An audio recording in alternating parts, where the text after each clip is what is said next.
Hello friends. Survey എന്ന ടോപ്പിക്കിലെ കുറച്ച് questions ആണ് നമ്മൾ ഈ ഒരു വീഡിയോയിൽ കവർ ചെയ്യുന്നത്. ആദ്യത്തെ question, which of the following are reducing scales? 10:1, 10:2, 1:2 and 1:5. അപ്പോൾ എന്താണ് റെഡ്യൂസിങ് സ്കെയിൽ എന്നുള്ളത് ആദ്യം നോക്കാം. അപ്പോൾ പലപ്പോഴും നമുക്ക് വരയ്ക്കാനുള്ള ഒന്നുകിൽ ഡ്രോയിങ്സിലേക്ക് അല്ലെങ്കിൽ പ്ലാനുകളിലേക്ക് അല്ലെങ്കിൽ മാപ്പിലൊക്കെ വരയ്ക്കേണ്ടപ്പോൾ നമുക്ക് original size of the drawing അല്ലെങ്കിൽ original size of the body object നമുക്ക് അതേപോലെ തന്നെ ഡ്രോയിങ്സിലേക്ക് കൊണ്ടുവരാൻ പറ്റത്തില്ല. അപ്പോൾ അതിനെ ഒന്നുകിൽ ചെറിയ സൈസാക്കിയായിരിക്കും വരയ്ക്കുന്നത് അല്ലെങ്കിൽ വലിയ സൈസാക്കിയായിരിക്കും വരയ്ക്കുന്നത്. അപ്പോൾ ഇങ്ങനെ സൈസ് മാറ്റി വരയ്ക്കേണ്ടപ്പോൾ അതിനെ മെഷർ ചെയ്യാനായിട്ട് നമ്മൾ യൂസ് ചെയ്യുന്ന ഒരു ടേമാണ് representative fraction. Representative fraction is defined as ratio of length of the object on the drawing by actual length of the object. അപ്പോൾ ഇങ്ങനെ നമ്മൾ സ്കെയിൽ മാറ്റി വരയ്ക്കുമ്പോൾ ഈ സ്കെയിൽസിനെ നമുക്ക് മൂന്നായിട്ട് ക്ലാസിഫൈ ചെയ്യാം: reducing scale, enlarging scale and full size scale. ഇപ്പോൾ റെഡ്യൂസിങ് സ്കെയിൽ എന്ന് വെച്ചാൽ രണ്ടാമത്തെ ടേം, അതായത് നമ്മൾ ജനറലി പറയുമ്പോൾ 1:10 അല്ലെങ്കിൽ 1:50, അതായത് രണ്ടാമത് വരുന്ന ടേം വലുതായിരിക്കും. അതായത് ഒറിജിനലി ഉള്ള ഒബ്ജക്റ്റിൻ്റെ സൈസിനേക്കാൾ തീരെ കുറഞ്ഞ സൈസിലായിരിക്കും നമ്മൾ ഡ്രോയിങ്ങിൽ അതിനെ റെപ്രസെൻറ്റ് ചെയ്യുന്നത്. ഇപ്പോൾ എക്സാമ്പിൾ പറയുവാണെങ്കിൽ ഒരു 10 meters ഉള്ള റോഡിനെ 1 meter ഉള്ള റോഡായിട്ടായിരിക്കും ഡ്രോയിങ്ങിൽ കാണിക്കുന്നത്. ഇപ്പോൾ ഈ 1:10 എന്നുള്ളത് അവിടെ ഒരു റെഡ്യൂസിങ് സ്കെയിലാണ്. അപ്പോൾ ഇതായിരുന്നു നമുക്ക് ക്വസ്റ്റ്യനിൽ ചോദിച്ചിരുന്നത്. അപ്പോൾ ഈ തന്നിരിക്കുന്ന ഓപ്ഷൻസിൽ 1:2ഉം 1:5ഉമാണ് ഇതിൽ റെഡ്യൂസിങ് സ്കെയിലായിട്ട് വരുന്നത്. അപ്പോൾ correct answer will be option C. 3 and 4 ആണ് ഇതിൽ റെഡ്യൂസിങ് സ്കെയിലായിട്ട് തന്നിരിക്കുന്നത്. ഇനി മറ്റ് രണ്ട് ടൈപ്സ് ഓഫ് സ്കെയിലൂടെ ഒന്ന് ബ്രീഫായിട്ട് പറഞ്ഞേക്കാം. രണ്ടാമത്തെ ടൈപ്പാണ് എൻലാർജിങ് സ്കെയിൽ. എൻലാർജിങ് സ്കെയിൽ എന്ന് വെച്ചാൽ ഒരു ചെറിയ ഒബ്ജക്റ്റിനെ, ഇപ്പോൾ എക്സാമ്പിൾ പറയുവാണെങ്കിൽ ഒരു പെൻസിലിനെ നമ്മൾ വലുതായിട്ട്, അതായത് ഒരു 5 centimeter സൈസുള്ള പെൻസിലിനെ ഞാനൊരു 10 centimeter സൈസിൽ ലെങ്ത്തിൽ ഞാനൊരു പേപ്പറിൽ വരയ്ക്കുവാണെങ്കിൽ അതൊരു എൻലാർജിങ് സ്കെയിലാണ്. അപ്പോൾ അവിടെ നമുക്ക് ആദ്യം വരുന്ന ഡിജിറ്റ് വലുതായിരിക്കും compare to the second digit. അതായത് 10:1 അല്ലെങ്കിൽ 5:1 അല്ലെങ്കിൽ 20:1, ഇതെല്ലാം എൻലാർജിങ് സ്കെയിൽസ് ആണ്. പിന്നുള്ളത് ഫുൾ സൈസ് സ്കെയിലാണ്. ഫുൾ സൈസ് സ്കെയിൽ എന്ന് വെച്ചാൽ ഒറിജിനലി ആ ഒബ്ജക്റ്റിൻ്റെ സൈസ് എത്രയാണോ അതേ സൈസിൽ തന്നെ ആയിരിക്കും നമ്മൾ ഡ്രോയിങ്ങിൽ അത് വരയ്ക്കുന്നത്.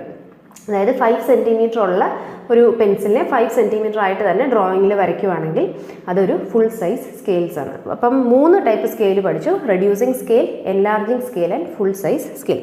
റെഡ്യൂസിങ് സ്കെയിൽ ആണെങ്കിൽ രണ്ടാമത്തെ ഡിജിറ്റ് ആയിരിക്കും വലുത് വരുന്നത്. അതായത് ആക്ച്വൽ ഒബ്ജക്റ്റിൻ്റെ സൈസിനേക്കാട്ടിലും ചെറിയ സൈസിലായിരിക്കും നമ്മൾ ഡ്രോയിങ്ങിൽ അത് റെപ്രസെൻറ്റ് ചെയ്യുന്നത്. എൻലാർജിങ് സ്കെയിൽ ആണെങ്കിൽ ഒറിജിനലി ഉള്ള ഒബ്ജക്റ്റിൻ്റെ സൈസിനേക്കാട്ടിലും വലിയ സൈസിലായിരിക്കും നമ്മളിത് ഡ്രോയിങ്ങിൽ വരയ്ക്കുന്നത്. പിന്നുള്ളത് ഫുൾ സൈസ് സ്കെയിൽ. ഇപ്പോൾ ഒറിജിനലി എത്ര ആയിരുന്നു ഒബ്ജക്റ്റിൻ്റെ സൈസ് അതേ സൈസിൽ തന്നെയാണ് നമ്മൾ ഡ്രോയിങ്ങിൽ അതിനെ റെപ്രസെൻറ്റ് ചെയ്യുന്നത്. ഇതാണ് നമുക്ക് പഠിക്കാനുള്ള 3 ടൈപ്പ് സ്കെയിൽസ്. ഈ അടുത്ത question, an actual length of 5 meter of A room is represented as 25 mm length on drawing. Representative fraction of the drawing is. അപ്പോൾ നമ്മൾ നേരത്തെ പറഞ്ഞു റെപ്രസെൻറ്റേറ്റീവ് ഫ്രാക്ഷൻ കണ്ടുപിടിക്കാനുള്ള നമ്മുടെ ഇക്വേഷൻ. ഇപ്പോൾ ന്യൂമറേറ്ററിൽ നമുക്ക് ഡ്രോയിങ്ങിലുള്ള ലെങ്ത്തും കൊടുക്കും, ഡിനോമിനേറ്ററിൽ ആക്ച്വൽ ഒബ്ജക്റ്റിൻ്റെ ലെങ്ത്തുമാണ് കൊടുക്കുന്നത്. അപ്പോൾ ഇവിടെ നമ്മൾ ഡ്രോയിങ്ങിലുള്ള ലെങ്ത്ത് 25 mm ആണ്, ആക്ച്വലി ഉള്ള ലെങ്ത് 5 meters ആണ്. അപ്പോൾ നമ്മളെപ്പോഴും റെപ്രസെൻറ്റേറ്റീവ് ഫ്രാക്ഷൻ അല്ലെങ്കിൽ സ്കെയിൽ കണ്ടുപിടിക്കാൻ നേരം ഒരേ യൂണിറ്റിൽ വേണം ന്യൂമറേറ്ററും ഡിനോമിനേറ്ററും ഇടാൻ. അപ്പോൾ ഞാനിവിടെ mm തന്നെ റെപ്രസെൻറ്റ് ചെയ്യുവാണ് എങ്കിൽ 25/5 meter എന്ന് പകരം 5000 mm എന്ന് റെപ്രസെൻറ്റ് ചെയ്തു. അപ്പോൾ അതിൽ നിന്ന് ക്യാൻസൽ ഔട്ട് ആയി പോകുമ്പോൾ നമുക്ക് 1/200 എന്ന് കിട്ടും. അപ്പോൾ correct answer will be option D, 1/200.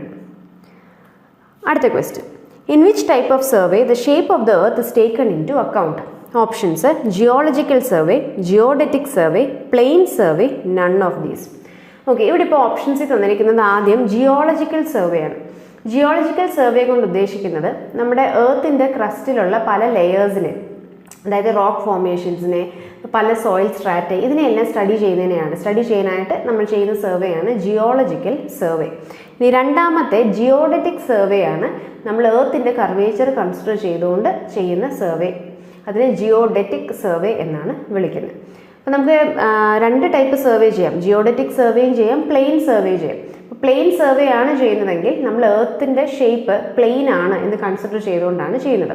അപ്പോൾ ചെറിയ ഏരിയയുടെയൊക്കെ സർവേ, അതായത് ഒരു 200 km² താഴെ വരുന്ന ഏരിയയുടെ സർവേ എല്ലാം നമുക്ക് പ്ലെയിൻ സർവേ ആയിട്ട് ചെയ്യാം. അവിടെ നമുക്ക് എർത്തിൻ്റെ കർവേച്ചർ കൺസിഡർ ചെയ്യേണ്ട കാര്യമില്ല. എന്നാൽ ലാർജ് ഏരിയാസൊക്കെ, അതായത് മാപ്പൊക്കെ പ്രിപ്പയർ ചെയ്യുന്ന നേരം, ഇന്ത്യയുടെ മാപ്പ് പ്രിപ്പയർ ചെയ്യുന്ന നേരം, അപ്പം അങ്ങനെയൊക്കെ വരുമ്പോൾ ലാർജ് ഏരിയാസ് കൺസിഡർ ചെയ്യുമ്പോൾ നമുക്ക് എർത്തിൻ്റെ കർവേച്ചറൂടെ കൺസിഡർ ചെയ്യണം.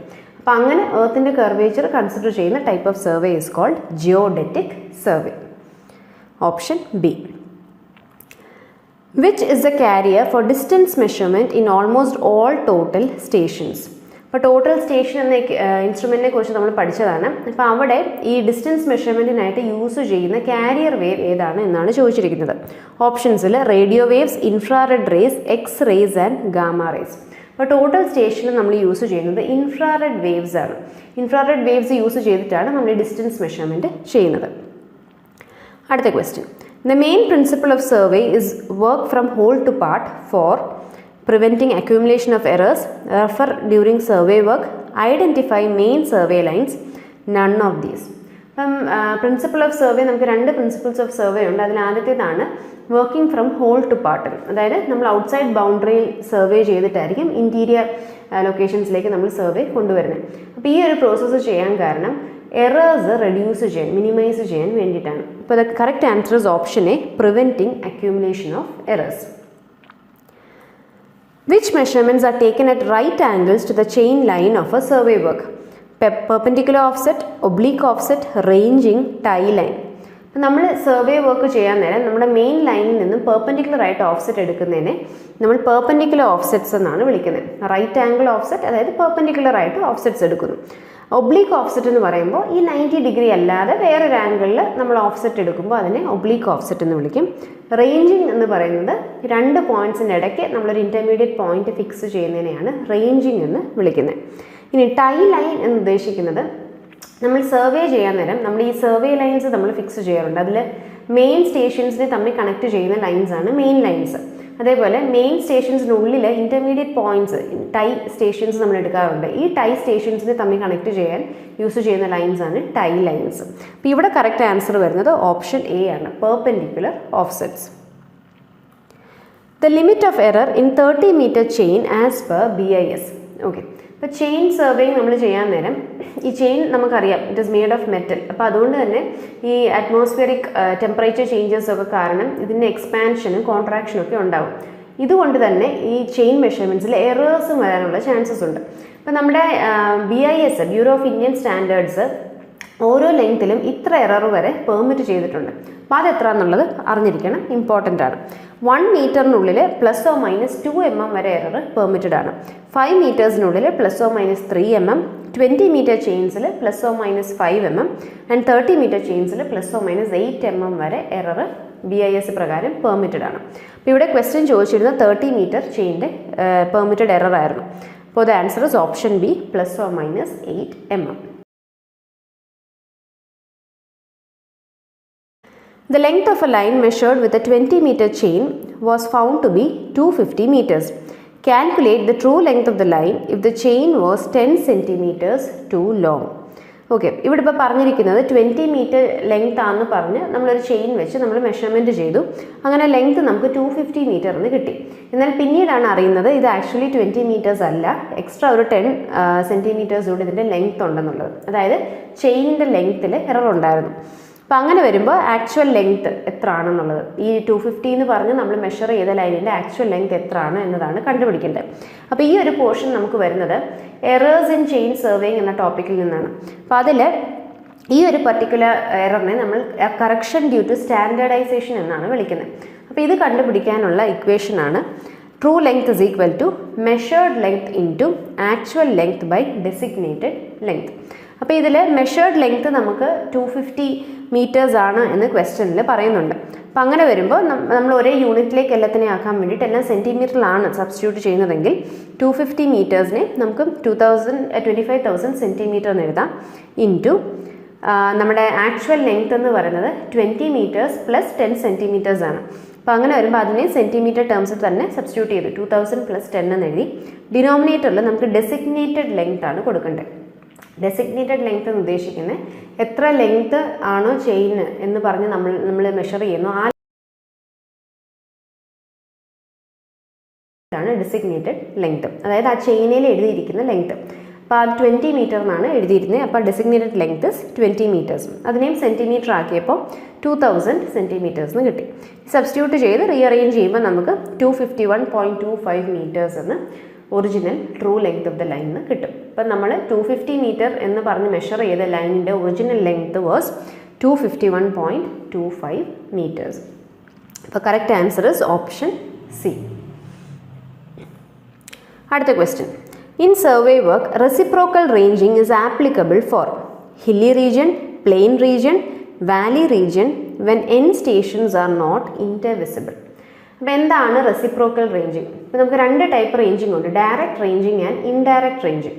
അതിൽ ഇൻഡയറക്റ്റ് റേഞ്ചിങ് ആണ് റെസിപ്രോക്കൽ റേഞ്ചിങ്. ഇപ്പോൾ രണ്ട് എൻഡ് സ്റ്റേഷൻസ്, അതായത് നമുക്ക് സർവേ ചെയ്യേണ്ട സ്റ്റേഷൻസിൻ്റെ രണ്ട് എൻഡ് സ്റ്റേഷൻസും തമ്മിൽ വിസിബിൾ ആണ് എങ്കിൽ, ഇൻ്റർവിസിബിൾ ആണ്, അതായത് ഒരു സ്റ്റേഷനിൽ നിന്നാൽ എൻഡ് സ്റ്റേഷൻ നമുക്ക് കാണാൻ പറ്റുമെങ്കിൽ അവിടെ നമ്മൾ യൂസ് ചെയ്യുന്ന ഡയറക്റ്റ് റേഞ്ചിങ് ആണ്. എന്നാൽ ഒരു സ്റ്റേഷനിൽ നിന്ന് എൻഡ് സ്റ്റേഷൻ കാണാൻ പറ്റത്തില്ല, ഇൻ്റർവിസിബിൾ അല്ല എങ്കിൽ നമ്മൾ യൂസ് ചെയ്യുന്നതാണ് ഇൻഡയറക്റ്റ് റേഞ്ചിങ്. അപ്പോൾ ഇൻഡയറക്റ്റ് റേഞ്ചിങ്ങിൻ്റെ മറ്റൊരു പേരാണ് റെസിപ്രോക്കൽ റേഞ്ചിങ്. അപ്പോൾ കറക്റ്റ് ആൻസർ വരുന്നത് ഓപ്ഷൻ ഡി ആണ്, when end stations are not intervisible. Size of the field book is 10 by 12 centimeters, 20 by 12 centimeters, 22 by 15 centimeters, 25 by 15 centimeters. ഇതൊരു ഇമ്പോർട്ടൻറ്റ് ക്വസ്റ്റ്യൻ ആണ്. Field book എന്ന് പറയുന്നത് നമ്മൾ ചെയിൻ സർവേയിങ് ചെയ്യാൻ നേരം നമുക്ക് ഉള്ള മെഷർമെൻറ്റ്സ്, അതേപോലെ സൈറ്റിൻ്റെ ഡീറ്റെയിൽസ് ഒക്കെ നമുക്ക് എൻറ്റർ ചെയ്യാനായിട്ട് നമ്മൾ യൂസ് ചെയ്യുന്ന ബുക്കാണ് ഫീൽഡ് ബുക്ക്. ഫീൽഡ് ബുക്കിനെ കുറിച്ച് റിപ്പീറ്റഡ് ആയിട്ട് വരുന്നൊരു ക്വസ്റ്റ്യൻ ആണ് അതിൻ്റെ സൈസ് എത്ര എന്നുള്ളത്. അപ്പം correct answer is option B, 20 by 12 centimeters. Size of the field book. What are the fundamental lines of theodolite? Horizontal axis, line of collimation, axis of telescope, slant line. Okay. അപ്പം നമ്മൾ electrical തിയോഡലൈറ്റിനെ കുറിച്ച് നമ്മൾ പഠിച്ചതായിരുന്നു. അപ്പം ഒരു തിയോഡലൈറ്റിൻ്റെ fundamental axis എന്ന് പറയുന്നത് ഏതൊക്കെയാണ്? ഇപ്പോൾ തന്നിരിക്കുന്ന ഓപ്ഷൻസിൽ സ്ലാന്റ് ലൈൻ അല്ല, സ്ലാന്റ് ലൈൻ ഒരു ഫണ്ടമെൻ്റൽ ആക്സിസ് ഓഫ് തിയോഡലൈറ്റ് അല്ല. ബാക്കി തന്നിരിക്കുന്ന മൂന്നെണ്ണം തിയോഡലൈറ്റിൻ്റെ ഫണ്ടമെൻ്റൽ ലൈൻസ് ആണ്. അപ്പോൾ ഇതെന്തൊക്കെയാണെന്നുള്ളത് നമുക്കൊന്ന് നോക്കാം. ഇതൊരു തിയോഡലൈറ്റിൻ്റെ ഫിഗറാണ്. അപ്പോൾ ഇതിൽ ഈ വേർട്ടിക്കൽ ആക്സിസ് എന്ന് പറയുന്നത് അതിൻ്റെ മറ്റൊരു പേരാണ് അസിമുത്ത് axis. It is the axis around which the instrument rotates in the horizontal plane. ഈ ഹൊറിസോണ്ടൽ പ്ലെയിനിൽ നമുക്ക് ഈ തിയോഡലൈറ്റിനെ റൊട്ടേറ്റ് ചെയ്യണമെങ്കിൽ നമ്മളത് റൊട്ടേറ്റ് ചെയ്യുന്നത് it is around the vertical axis. ഇനി horizontal axis or trunnion axis എന്ന് നമ്മൾ വിളിക്കുന്നത് ഇതാ, ഈ നമ്മുടെ ടെലിസ്കോപ്പിനെ നമുക്ക് വെർട്ടിക്കൽ പ്ലെയിനിൽ റൊട്ടേറ്റ് ചെയ്യണമെങ്കിൽ നമ്മൾ യൂസ് ചെയ്യുന്ന ഈ ട്രൂണിയൻ ആക്സിസിന് അബൌട്ടായിട്ടാണ് നമ്മൾ വെർട്ടിക്കൽ പ്ലെയിനിൽ ടെലിസ്കോപ്പ് റൊട്ടേറ്റ് ചെയ്യുന്നത്. അപ്പോൾ ഇതിൻ്റെ മറ്റൊരു പേരായിരുന്നു horizontal axis or trunnion axis. പിന്നുള്ളത് ലൈൻ ഓഫ് കൊളിമേഷൻ ആയിരുന്നു. നമ്മുടെ ഐ പീസ്, അതായത് നമ്മുടെ ടെലിസ്കോപ്പിൽ നമ്മൾ നോക്കുന്ന ആ പോർഷൻ, ആ ഐ പീസിൻ്റെ സെൻറ്റർ തൊട്ട് നമ്മുടെ ഒബ്ജക്റ്റീവ് ലെൻസിൻ്റെ സെൻറ്റർ, ക്രോസ് ഹെയർസിൻ്റെ സെൻറ്റർ, അത് തമ്മിൽ കണക്ട് ചെയ്യുന്ന ലൈനെയാണ് നമ്മൾ ലൈൻ ഓഫ് കൊളിമേഷൻ എന്ന് വിളിക്കുന്നത്. അതിനെ എക്സ്റ്റെൻഡ് ചെയ്ത് വരയ്ക്കുന്ന ലൈനെ ലൈൻ ഓഫ് സൈറ്റ് എന്നൊക്കെ വിളിക്കാറുണ്ട്. അപ്പോൾ ഇത് മൂന്നുമാണ് ഈ തന്നിരിക്കുന്ന ഓപ്ഷൻസിൽ നമ്മുടെ fundamental axis of theodolite. Slant line എന്നൊരു ആക്സിസ് നമുക്ക് തിയോഡലൈറ്റിൽ ഇല്ല. അപ്പോൾ correct answer will be option B, അതായത് ഈ A B and C include ചെയ്തിട്ടുള്ളതാണ് നമ്മുടെ ഫണ്ടമെൻ്റൽ ലൈൻസ് ഓഫ് തിയോഡലൈറ്റ്. അടുത്ത question. The axis about which the telescope and the vertical circle of the theodolite is rotated in the vertical plane is called. ഇപ്പം നമ്മൾ പറഞ്ഞതേ ഉള്ളൂ, vertical പ്ലെയിനിൽ നമുക്ക് നമ്മുടെ ടെലിസ്കോപ്പിനെ റൊട്ടേറ്റ് ചെയ്യണമെങ്കിൽ it is about the trunnion axis. അപ്പോൾ correct answer option A, trunnion axis. In GPS survey RTK stands for. ഇപ്പോൾ ഇത് റീസെൻ്റ് ആയിട്ട് നടന്ന നമ്മുടെ ഒരു PSC എക്സാമിന് ചോദിച്ചൊരു ക്വസ്റ്റ്യൻ ആയിരുന്നു. GPS സർവേയിൽ RTKയുടെ ഫുൾ ഫോം എന്താണെന്നുള്ളത്. RTK നമ്മൾ യൂസ് ചെയ്യുന്നത് it is called real time kinematic. ഇനി എന്താണ് RTK? നമ്മൾ GPS സാറ്റലൈറ്റ്സ് യൂസ് ചെയ്ത് സാറ്റലൈറ്റ്സ് നമുക്ക് ഏതെങ്കിലും ഒരു പർട്ടിക്കുലർ ലൊക്കേഷൻ്റെ ഡീറ്റെയിൽസ് അല്ലെങ്കിൽ ലൊക്കേഷൻ്റെ കോർഡിനേറ്റ്സ് ഒക്കെ അയച്ചു തരുന്നു. എന്നാൽ ഏതെങ്കിലും ഒരു ഗ്രൗണ്ട് സ്റ്റേഷനിൽ നിന്ന്, ഫിക്സ്ഡ് ആയിട്ടുള്ള ഗ്രൗണ്ട് സ്റ്റേഷൻ്റെ ഡേറ്റ വെച്ച് നമ്മൾ ഈ സാറ്റലൈറ്റ്സ് അയച്ചു തന്ന ഡേറ്റയെ കമ്പയർ ചെയ്ത് എറർ എന്തെങ്കിലും ഉണ്ടെങ്കിൽ അത് മിനിമൈസ് ചെയ്ത് കറക്റ്റായിട്ടുള്ള പ്രിസൈസ് ആയിട്ടുള്ള ലൊക്കേഷൻ കണ്ടുപിടിക്കാനാണ് നമ്മൾ ഈ RTK real time kinematic system use ചെയ്യുന്നത്. അപ്പോൾ ഓർത്തോളുക, RTKയുടെ ഫുൾ ഫോം ചോദിക്കുവാണെങ്കിൽ it is real time kinematic. അതിൽ നമ്മൾ സാറ്റലൈറ്റ്സിൻ്റെ ഡേറ്റയുടെ പുറമെ ഫിക്സ്ഡ് ആയിട്ടുള്ള ഒരു ബേസ് സ്റ്റേഷൻ്റെ ബേസ് സ്റ്റേഷൻ്റെ ലൊക്കേഷൻ്റെ ഡീറ്റെയിൽസ് വെച്ച് നമ്മൾ കമ്പയർ ചെയ്ത് എറേഴ്സ് എല്ലാം റെഡ്യൂസ് ചെയ്തിട്ടാണ് നമ്മൾ പ്രിസൈസ് ലൊക്കേഷൻ കണ്ടുപിടിക്കുന്നത്. അടുത്ത question, which is the science of acquiring information about the earth surface without actually being in contact? Resection, trilateration, remote sensing, trilocation. ഇതൊരു റിപ്പീറ്റഡ് ക്വസ്റ്റ്യൻ ആണ്. Without being in direct contact ഏതെങ്കിലും ഒരു ഒബ്ജക്റ്റിൻ്റെ അല്ലെങ്കിൽ ലൊക്കേഷൻ്റെ precise location അല്ലെങ്കിൽ information കണ്ടുപിടിക്കുന്നതിനെ നമ്മൾ റിമോട്ട് സെൻസിങ് എന്നാണ് വിളിക്കുന്നത്. Option C. 1 hectare is equal to dash r. ഇത് നമ്മുടെ യൂണിറ്റ്സ് ഓഫ് ലാൻഡ് ഏരിയയിൽ വരുന്ന ഒരു ക്വസ്റ്റ്യൻ ആണ്. അപ്പം നമുക്ക് ലാൻഡ് ഏരിയയിൽ പഠിക്കാനുള്ള കുറച്ച് യൂണിറ്റ്സ് എന്തൊക്കെയാണെന്നുള്ളത് നോക്കാം. ആദ്യത്തേത് ഏറ്റവും ബേസിക് ആയിട്ടുള്ള സെൻറ്റ് ആണ്. അപ്പോൾ സെൻറ്റ് എന്ന് ഒരു സെൻറ്റ് എന്ന് പറയുന്നത് it is equal to 40.47 metre square. ഇനി ഒരു ഏക്കർ എന്ന് പറയുന്നത് ഇറ്റ് ഇസ് 100 സെൻറ്റ്സ്. അപ്പോൾ 100 സെൻറ്റ് വരുമ്പോൾ അത് ഒരു ഏക്കറായി. ഇനി മറ്റൊരു യൂണിറ്റ് ആണ് 1 r. ARE 1 r എന്ന് പറയുന്നത് ഇറ്റ് ഇസ് 100 മീറ്റർ സ്ക്വയർ. ഇനി 100 r വരുമ്പോൾ അതൊരു ഹെക്ടറായി. ഇനി ഈ ഹെക്ടറിനെ നമുക്ക് ഏക്കറിൻ്റെ ടേംസിൽ പറയുവാണെങ്കിൽ ഇറ്റ് ഇസ് 2.47 acres. പിന്നുള്ള യൂണിറ്റ് നമ്മുടെ സ്ക്വയർ മൈലാണ്. ഇപ്പോൾ ഒരു സ്ക്വയർ മൈൽ എന്ന് പറയുന്നത് 640 acres ആണ്. അപ്പോൾ ഇവിടെ ചോദിച്ചിരുന്നത് ഹെക്ടറിൻ്റെ ആയിരുന്നു. അപ്പോൾ 1 hectare is equal to 100 hours. അപ്പോൾ option C. In ordinary chain survey, the maximum permissible error is 1 in 250, 1 in 1000, 1 in 2000, 1 in 5000. Okay, chain സർവേയിലെ മാക്സിമം പെർമിറ്റഡ് എറർ, അതായത് ഓർഡിനറി ജനറലി നമ്മൾ പറയുമ്പോൾ ചെയിൻ സർവേയിലെ പെർമിറ്റഡ് എറർ എന്ന് പറയുന്നത് ഇറ്റ് ഇസ് 1 in 1000. ഇനി specific ആയിട്ട് നമ്മൾ ലെവൽ ഗ്രൗണ്ട് അല്ലെങ്കിൽ ഹില്ലി റീജിയൻ എന്നൊക്കെ പറയുമ്പോൾ നമുക്ക് വേറെ എറർ വാല്യൂസ് വരുന്നുണ്ട്. പക്ഷേ ജനറലി നമ്മൾ പറയുമ്പോൾ ചെയിൻ സർവേയിലെ പെർമിറ്റഡ് എറർ എന്ന് പറയുന്നത് 1 in 1000 ആണ്. അല്ലെങ്കിൽ പെർമിറ്റഡ് ആക്യുറസി അല്ലെങ്കിൽ പെർമിറ്റഡ് എറർ എന്ന് പറയുന്നത് 1 in 1000 ആണ്. Option B. What bench mark is established for short duration such as at the end of A days work? Arbitrary bench mark, temporary bench mark, permanent bench mark, GTS bench mark. Okay, അപ്പം നമ്മൾ bench marks പഠിച്ചപ്പോൾ ഈ പറഞ്ഞ class types എല്ലാം പഠിച്ചതായിരുന്നു. അതിൽ നമ്മൾ temporary ആയിട്ട് work നിർത്തി വെക്കുമ്പോൾ നമ്മൾ എസ്റ്റാബ്ലിഷ് ചെയ്യുന്ന ബെഞ്ച് മാർക്കിനെ ടെമ്പററി ബെഞ്ച് മാർക്ക് എന്നാണ് വിളിക്കുന്നത്. Option D. GTS bench mark നമ്മൾ സർവേ ഓഫ് ഇന്ത്യ ഒക്കെ ചെയ്യുന്ന കൂട്ട് വളരെ ഇമ്പോർട്ടൻ്റ് ആയിട്ടുള്ള വളരെ പ്രിസൈസ് ആയിട്ടുള്ള മെഷർമെൻറ്റ്സ് യൂസ് ചെയ്ത് നമ്മൾ ലൊക്കേറ്റ് ചെയ്യുന്നതാണ് GTS ബെഞ്ച് മാർക്സ്. പിന്നെ പെർമനൻറ്റ് ബെഞ്ച് മാർക്സ് എന്ന് പറയുന്നത് ഓരോ 10 കിലോമീറ്റർ ഇൻ്റർവെല്ലിൽ നമ്മൾ GTS ബെഞ്ച് മാർക്കിൽ നിന്ന് നമ്മൾ ഡിറൈവ് ചെയ്തെടുക്കുന്നതാണ് ഈ പെർമനൻറ്റ് ബെഞ്ച് മാർക്സ്. ഇനി ആർബിട്രറി ബെഞ്ച് മാർക്ക് എന്ന് പറയുന്നത് നമുക്ക് എക്സാക്ട് എലിവേഷൻ വേണ്ട, പക്ഷേ വർക്ക് ചെയ്യാനായിട്ട് നമുക്ക് എന്തെങ്കിലും ഒരു വാല്യൂ, ഒരു ആർബിട്രറി ഒരു 100 മീറ്റേഴ്സ് എന്നോ അല്ലെങ്കിൽ 200 മീറ്റേഴ്സ് എന്നൊക്കെ നമ്മൾ അസ്യൂം ചെയ്തെടുത്തിട്ട് നമ്മൾ അത് വെച്ച് വർക്ക് ചെയ്യും. അപ്പോൾ അതിനെയാണ് ആർബിട്രറി ബെഞ്ച് മാർക്ക് എന്ന് വിളിക്കുന്നത്. The most widely used antenna in GPS. ഇതൊരു റീസെൻ്റ് ആയിട്ടുള്ള എക്സാമിന് ചോദിച്ച ക്വസ്റ്റ്യൻ ആയിരുന്നു. GPSൽ നമ്മൾ യൂസ് ചെയ്യുന്ന ആൻറ്റിന എന്ന് പറയുന്നത് it is microstrip antenna. Microstrip antenna എന്ന് വെച്ചാൽ അതിൽ പല പാനൽസ്, നമ്മൾ മെറ്റാലിക് പാനൽസ് അടുക്കി വെച്ച് ഇങ്ങനെ യൂസ് ചെയ്യുന്ന ടൈപ്പ് ആൻറ്റിനയാണ് microstrip antenna. Correct answer option D. Microstrip antenna is the most widely used antenna in GPS as it is circular or rectangular shaped metallic patch above the ground plane. The first GPS satellite was launched in 1955, 1967, 1978, 1993. അപ്പം നമ്മുടെ GPS സാറ്റലൈറ്റ്സിൽ 24 satellite ഉണ്ട് എന്ന് നമുക്കറിയാം. പക്ഷേ അതിൽ ആദ്യത്തെ satellite launch ചെയ്തത് 1978 അപ്പോൾ 1978 ആദ്യത്തെ സാറ്റലൈറ്റ് ലോഞ്ച് ചെയ്തു. അങ്ങനെ ബാക്കി പുറകെ സാറ്റലൈറ്റ്സ് ലോഞ്ച് ചെയ്ത് അവസാനം 24 സാറ്റലൈറ്റ്സും ഓർബിറ്റിൽ വന്ന് ഈ GPS വർക്ക് ചെയ്യിപ്പിച്ച് തുടങ്ങിയത് 1993. അപ്പോൾ GPS തുടങ്ങിയ ടൈം ചോദിക്കുവാണെങ്കിൽ ഇറ്റ് ഇസ് 1993. പക്ഷേ ആദ്യത്തെ സാറ്റലൈറ്റ് ലോഞ്ച് ചെയ്ത വർഷം ചോദിക്കുവാണെങ്കിൽ it is 1978. Which type of wave is use to operate EDM? ഇപ്പോൾ EDM എന്തായിരുന്നു? നമുക്കറിയാം, it is a distance measuring instrument. അപ്പോൾ ഈ EDM മെഷർമെൻറ്റ്സിലായിട്ട് നമ്മൾ യൂസ് ചെയ്യുന്ന വേവ് ഏതാണ്? Ultrasonic wave, electric wave, electromagnetic wave, all of these. EDMൽ നമ്മൾ ഇലക്ട്രോ മാഗ്നറ്റിക് വേവ് ആണ് യൂസ് ചെയ്യുന്നത്.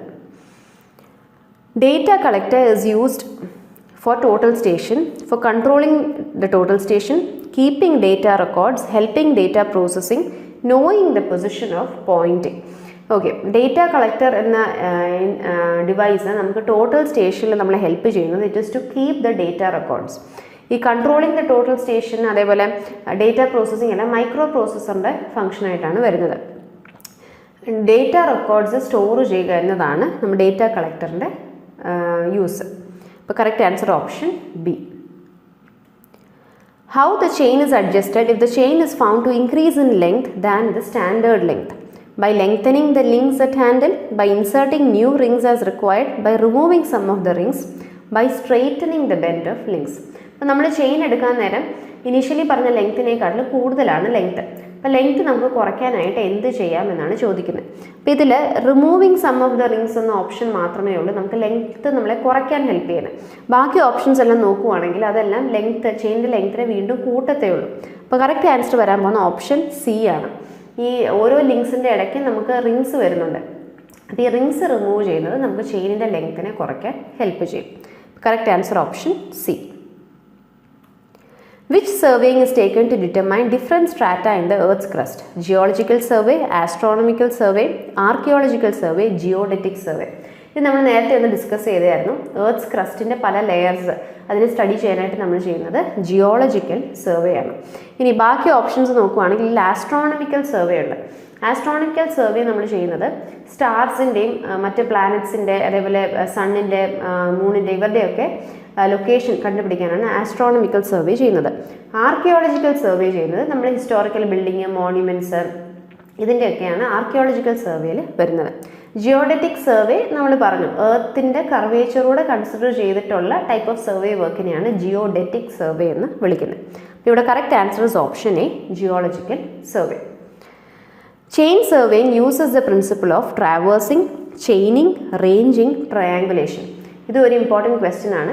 ചെയിൻ സർവേയിൽ നമ്മൾ യൂസ് ചെയ്യുന്ന പ്രിൻസിപ്പിൾ എന്ന് പറയുന്നത് ട്രയാങ്കുലേഷൻ ആണ്. അതായത് നമുക്ക് സർവേ ചെയ്യേണ്ട പ്ലോട്ട് ഏരിയ മൊത്തം നമ്മൾ പല ട്രയാങ്കിൾസ് ആയിട്ട് ഡിവൈഡ് ചെയ്ത് ഈ ട്രയാങ്കിൾസിൻ്റെ സൈഡിൻ്റെ ലെങ്ത് ആണ് നമ്മൾ ചെയിൻ യൂസ് ചെയ്ത് മെഷർ ചെയ്യുന്നത്. പിന്നീട് നമ്മൾ മാത്തമാറ്റിക്കൽ ഇക്വേഷൻസ് യൂസ് ചെയ്ത് ഈ ട്രയാങ്കിളിൻ്റെ സൈഡ് ലെങ്ത് വെച്ച് നമ്മൾ ഏരിയ കണ്ടുപിടിച്ചിട്ട് ഓരോ ട്രയാങ്കിളിൻ്റെ ഏരിയ തമ്മിൽ ആഡ് ചെയ്ത് ടോട്ടൽ പ്ലോട്ട് ഏരിയ നമ്മൾ സർവേ ചെയ്ത് എടുക്കുന്നു. ഇതാണ് triangulation process. In a metric chain, the ends of each length is connected by 3 oval rings, 4 oval rings, 2 oval rings and 1 oval ring. Okay. Metric ചെയിനിൽ നമ്മൾ metric chains പഠിക്കാൻ നേരം ഓരോ ലിങ്ക്സിനെയും തമ്മിൽ connect ചെയ്ത് നമുക്ക് 3 ഓവൽ റിങ്സ് ആണ് ഉള്ളത്. The ends of each link are bent into a loop and connected together by means of 3 oval rings.